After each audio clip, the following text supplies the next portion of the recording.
संसार के अंदर आप साहब पानी जैसे बनिए, क्योंकि जो पानी होता है वो अपना रास्ता खुद बनाता है।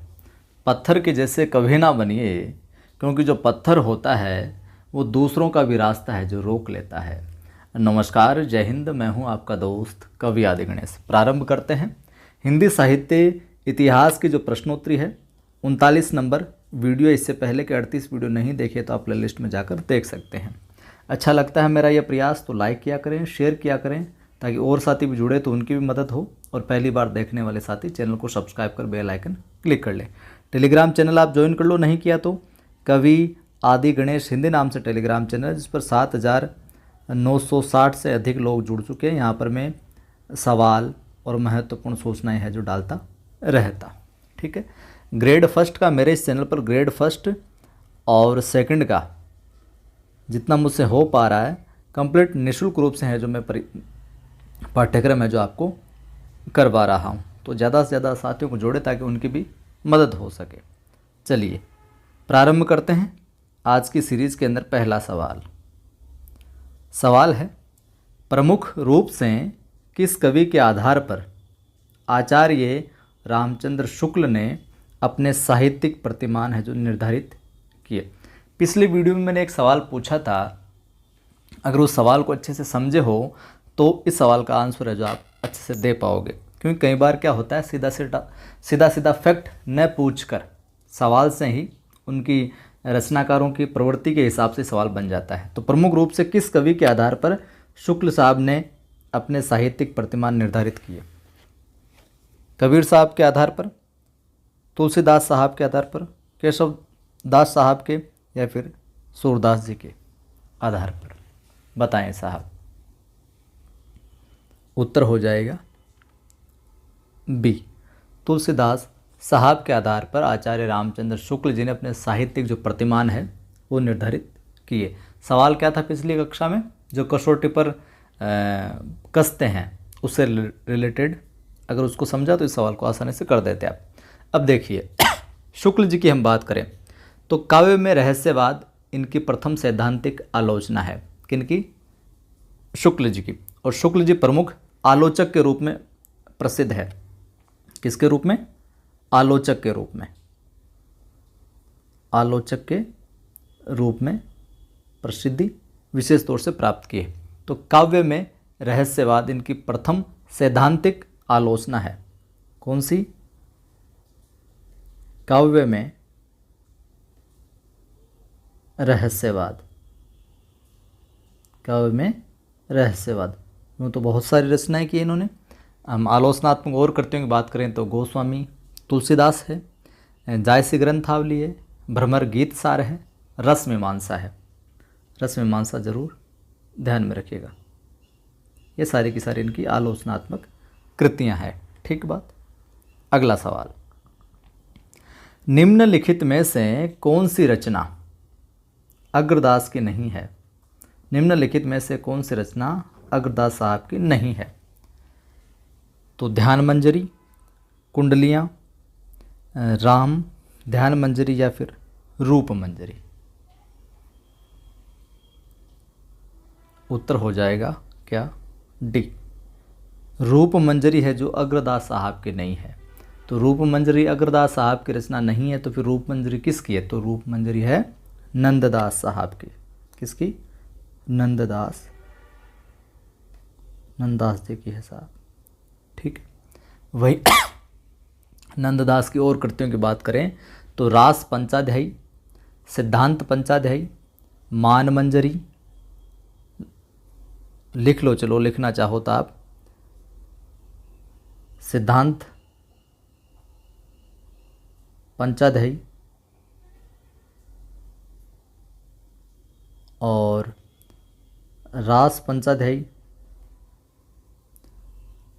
दान लीला, अनेकार्थ मंजरी, मान लीला, श्याम सगाई, सुदामा चरित और रस मंजरी।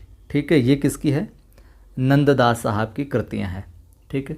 इनके विषय में ये कथन भी प्रसिद्ध है कि और कवि गढ़ैया नंददास जड़िया, जबकि ध्यान मंजरी और कुंडलियाँ राम ध्यान मंजरी ये किसकी है?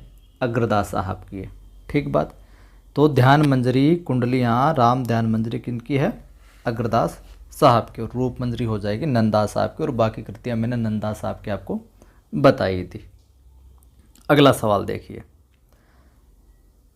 भ्रमित न हो जाइएगा सवाल को देखकर। केशव कहीं न जाए का कहिए, कि केशव कहीं न जाए का कहिए, देखत तव रचना विचित्र अति समुझी मन ही मन रहिए। कि केशव कहीं न जाए का कहिए, देखव तव रचना और विचित्र अति समुझी मन ही मन रहिए। इन पंक्तियों के रचनाकार कौन है साहब? बताइए। तुलसीदास, रहीम, केशवदास, भारतेंदु, हरिश्चंद्र। हो सकता है कई साथी केशव नाम आ गया तो क्या कर देंगे? केशवदास कर देंगे, जबकि ये पंक्तियाँ केशवदास की नहीं है। किनकी है? तुलसीदास साहब की। तुलसीदास साहब कहते हैं केशव कहीं न जाए का कहिए, कि केशव कहा ही नहीं जाता, क्या कहूँ, देख तब रचना देख कर विचित्र अति समुझी मन ही मन रही। ठीक बात। तो ये है तुलसीदास साहब की। अगला सवाल देखिए, विनय पत्रिका। आसान सवाल है, थोड़ा सा समझने की देरी है, नासमझी करते ही गलत हो जाएगा। विनय पत्रिका किस भक्ति काव्य परंपरा की रचना है? विनय पत्रिका किस भक्ति काव्य परंपरा की रचना है? विनय पत्रिका संबंध कई सवाल है। ये सवाल सीधा सा है, लेकिन इस प्रकार सीधा सा सवाल भी कई बार ये परीक्षा में पूछा गया है। कृष्ण भक्ति काव्य परंपरा की, राम भक्ति काव्य परंपरा की, निर्गुण काव्य परंपरा, या फिर शिव भक्ति काव्य परंपरा, किससे संबंधित है ये? आसान उत्तर है राम भक्ति काव्य परंपरा। ठीक है। और रचनाकार कौन? बाबा तुलसी, सबको पता है। एक सवाल और बनता है पद वाला, जो 279 देखने को मिलते हैं इसके अंदर। ठीक है। भाषा पूछ ली जाए तो ब्रज आती है, ये सवाल भी पूछा जाता है। और तुलसी के दास्य भाव की भक्ति का प्राकट्य हुआ है। कौन सी भक्ति का? दास्य भाव की, विनय पत्रिका में। ठीक है। अगला सवाल देखिए, बहुत अच्छा सवाल और बहुत बार पूछा गया है। और इससे संबंधित एक सवाल और बनता है, आपके दिमाग में वो सवाल आता है, आ रहा है तो कमेंट करके आप ज़रूर बताना। वो भी सवाल कई बार पूछा गया है। कवि केशवदास की कौन सी कृति अपने वर्ण विषय की अपेक्षा छंदों की विविधता में भटक गई लगती है? कवि केशवदास की कौन सी कृति अपने वर्ण विषय की अपेक्षा छंदों की विविधता में भटक गई लगती है? केशवदास के विषय में किसी आलोचक ने बहुत अच्छा कथन कहा है, इसी बात से, इसी संदर्भ से जुड़ा हुआ। तो बताइए, रामचंद्रिका है वो कृति, कवि प्रिया, रसिक प्रिया, या रतन बावनी? तो उत्तर क्या हो जाएगा? ए। क्या उत्तर हो जाएगा? ए। रामचंद्रिका जो कृति है, ऐसे लगता है कि अपने वर्ण विषय की अपेक्षा छंदों की विविधता में, अलग अलग छंद प्रयोग में है जो भटक गई लगती है। और रामचंद्रिका केशवदास साहब द्वारा रचित है, ये तो ठीक है बात, लेकिन ये क्या प्रबंध काव्य है? काव्य का प्रकार पूछ लिया जाए तो ये क्या है?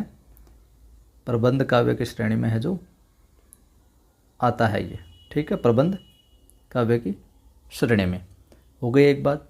रचना की बात करें तो इसका समय है जो 1601 ईस्वी है जो देखने को मिलता है। ठीक है। और यह रामचरित्र पर आधारित है, राम चरित्र पर है जो आधारित है। चलिए अगला सवाल,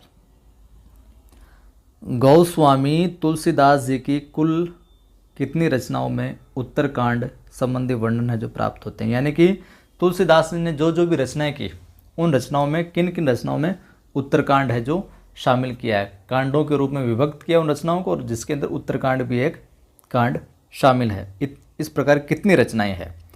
2 है, 4 है, 3 है, या फिर 1 है? बताइए साहब, कितनी रचनाएं हैं ऐसी? तो उत्तर क्या हो जाएगा? उत्तर हो जाएगा साहब अपना क्या? 4। बी विकल्प सही हो जाएगा। अब 4 वो कौन कौन सी रचनाएं जिनमें उत्तरकांड का जिक्र होता है या उत्तरकांड है? पहली रचना रामचरितमानस। कौन सी? रामचरितमानस।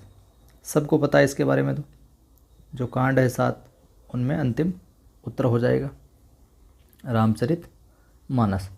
दूसरी इनकी जो रचना आती है वो आती है गीतावली। इसके अंदर भी यह है गीतावली। तीसरी जो इनकी रचना है वह है बर्वे रामायण।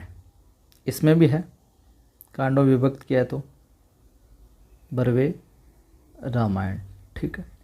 अगली इनकी रचना आती है कवितावली। कौन सी? कवितावली। तो इनके अंदर, इन चारों के अंदर साहब क्या मिलता है हमें? जो उत्तरकांड है इन उत्तरकांड से संबंधित वर्ण। अन्य रचनाओं में पता है वैराग्य संदीपनी। फिर याद कर लीजिए, बार बार ये सवालों में बीच में आते हैं तो याद करवा रहा हूँ क्योंकि परीक्षा में यही सवाल घूम फिर के आएंगे। वैराग्य संदीपनी, पार्वती मंगल, कृष्ण गीतावली, विनय पत्रिका, दोहावली, रामाज्ञा प्रश्न, रामलला, नहचो। अगला सवाल, संसार अपार के पार को सुगम रूप नौका लियो और कली कुटिल जीव निस्तार हित वाल्मीकि तुलसी भयो। यह उक्ति किसकी है? रहीम की, स्वामी अग्रदास की, नाभादास की या रामानंद की? किसकी है? संसार अपार के पार को सुगम रूप नौका लियो और कली कुटिल जीव निस्तार हित वाल्मीकि तुलसी भयो। किसकी उक्ति है ये? तो ये पंक्ति है साहब किनकी? नाभादास की। तुलसी नाम आ गया, वाल्मीकि आ गया तो इनकी मत कर दीजिएगा आप। तो ये उक्ति नाभादास साहब की है। और नाभादास ने किसकी रचना की थी? प्रसिद्ध, ये भी कई बार पूछा जाता है, भक्तमाल। सबको याद हो गई होगी अब तो ये भक्तमाल की। और इसमें लगभग 200 कवियों का क्या है? जीवन वृत्त।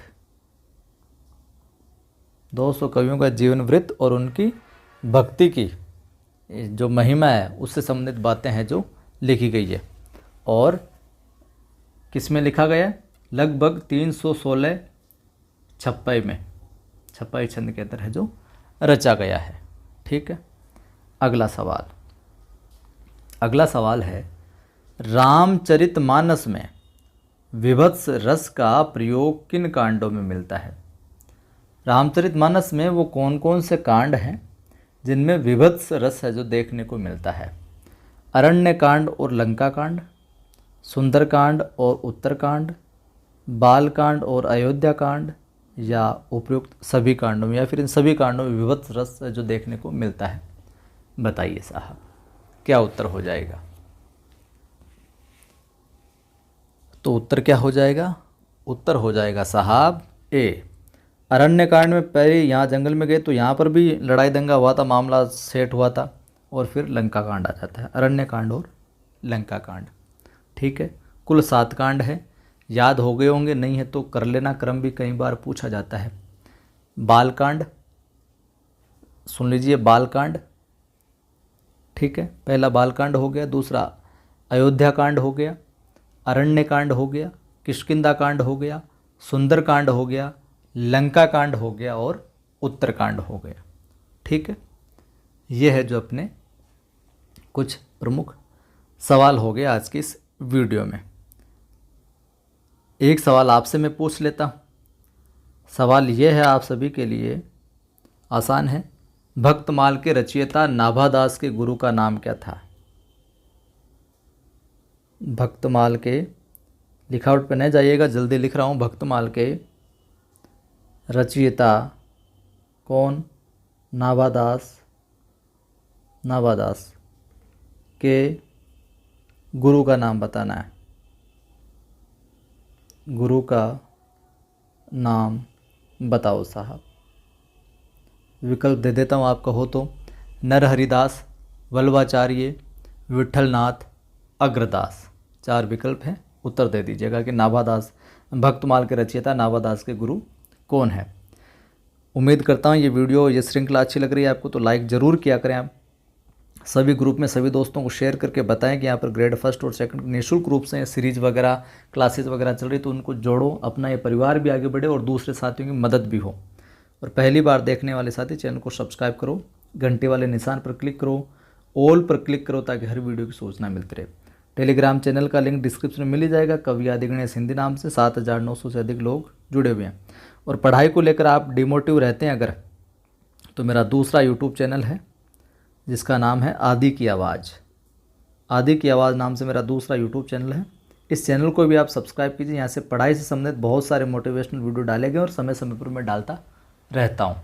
तो इस चैनल से भी आपको नई ऊर्जा मिलेगी, कुछ सकारात्मक चीज़ें सीखने को मिलेगी। जय हिंद, फिर मिलता हूँ।